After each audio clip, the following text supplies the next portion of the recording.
Bonjour, je m'appelle Lily, j'ai 18 ans et je vis en Belgique. Moi, c'est Camille, j'ai 22 ans et je suis aussi belge. Moi, c'est Chloé, j'ai 20 ans et je suis française. Et je vais vous présenter les problèmes d'aujourd'hui et de demain, ainsi que les questions qu'on s'est posées. Aujourd'hui, nous faisons face à beaucoup de challenges liés à l'environnement et à la nourriture durable. Pour ce podcast, nous avons retenu 3 challenges, les OGM, les terres polluées, le manque d'eau et les mauvaises récoltes. Et nous avons imaginé qu'un avenir plus pessimiste nous attendait pour 2050, avec l'augmentation de l'utilisation des OGM, de plus en plus de terres polluées qui deviennent infertiles, un manque d'eau, de plus en plus de mauvaises récoltes, ainsi que l'impact de la viande sur l'environnement. Alors je vais vous parler de nos solutions pour 2050 dans le domaine de l'innovation et de la technologie alimentaire. En première, création de cellules de biologistes identifiant des graines anciennes et aussi des agents communaux qui stockeraient des graines non génétiquement modifiées pour que les gens et les agriculteurs qui ont des potagers ou qui veulent des potagers puissent gratuitement les cultiver. En deuxième, même chose pour les champignons et les vers de terre, purificateurs de sol et d'une création pour distribuer des tâches, comme la distribution de rigoles et de gouttières, puis de récolte d'eau, paille et filtres. En troisième, formation et cours à l'école, retraite à la commune pour comprendre l'existence des cellules sur la durabilité alimentaire, dans le but que les élèves comprennent et soient conscients de la distribution des tâches entre personnes du genre chantier, volontaire, prisonnier et des stages. Aussi mettre en place des menus végétariens et véganes dans toutes les écoles, et que dans les écoles ça soit obligatoire que les élèves aient un potager dans la cour ou autre, pour que par la suite ils puissent apprendre comment cultiver de la nourriture et se nourrir avec dans les menus par exemple.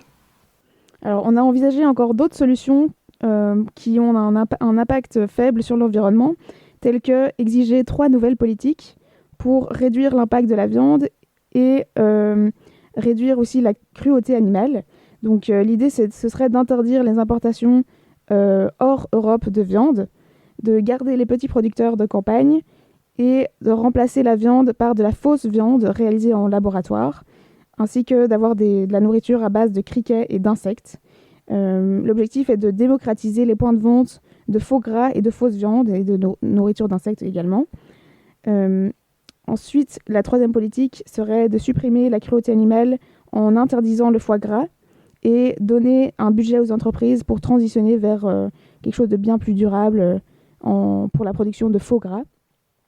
Alors voici quelques chiffres qui démontrent que la viande a un impact mauvais sur l'environnement. Selon l'ADEME et selon Nature Food, la viande représente 20% des émissions de gaz à effet de serre. Et selon une étude des chercheurs d'Oxford et de Johns Hopkins, la viande représente 34 kg de CO2 par kilo de produit, contrairement au végétal qui représente 7 kg de CO2 par kilo de produit. Et au niveau de l'eau, le porc représente 440 litres d'eau par kilo de produit, à la différence du végétal qui est de 84 litres d'eau par kilo de produit. Donc on voit que c'est plus avantageux d'utiliser autre chose, de consommer autre chose que de la viande pour avoir un impact meilleur sur l'environnement et pour sauvegarder de l'eau et des ressources. 2 précisions à apporter par rapport aux solutions précédemment abordées. Premièrement, concernant les semences traditionnelles, on souhaite démocratiser leur accès et leur utilisation. Il devrait exister un droit pour tous de se procurer ces semences et une obligation communale d'avoir un stock de semences à disposition.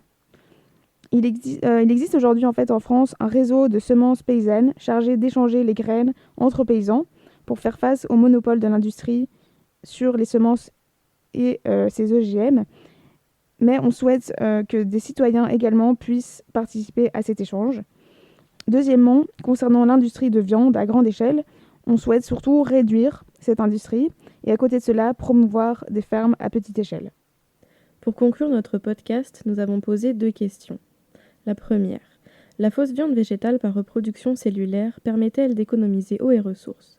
Oui, comme on vient de le voir, la viande végétale a un impact beaucoup moins significatif que la production de viande animale. Et notre deuxième question est, la fausse viande et plus précisément le faux gras sont-ils accessibles et bons ? Nous avons demandé aux habitants du village de Belmont ce qu'ils en pensaient et ils sont plutôt unanimes. La fausse viande est assez bonne et ressemblante à la viande animale, mais malheureusement, elle n'est pas accessible en campagne. Merci de nous avoir écoutés.